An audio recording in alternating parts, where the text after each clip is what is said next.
Spyfall is a unilateral competitive/cooperative game where players have to identify who among them is a spy. Each player will be assigned a location. This will be the same location among all players except for the spy. The spy will not be given any location and must figure out where they are based off asking questions.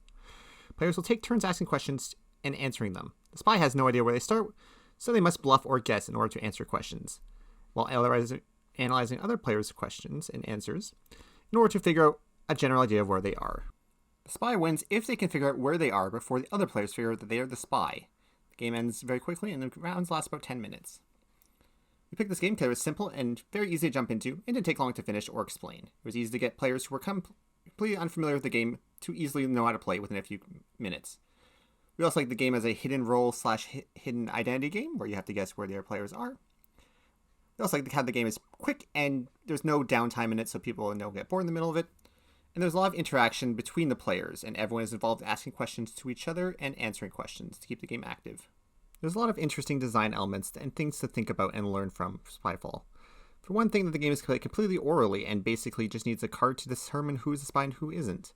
We do wonder if adding visual elements to a game like this could be important, but we do think it's interesting that the game does not require any visual elements and could be played something even online without any visual at all. We also think that's interesting that this game has an optional mode where you can pick a role at this location. This could be, for example, a nurse at a hospital. This allows you to have two different difficulties and complexities for players to choose from, which could mean that a more experienced group could play a more difficult game, or a more new group could play with a very simple game. It's also very interesting that the game is very short and only lasts about 5 to 10 minutes on average, which means players can get through rounds and potentially be the spy many times in one night.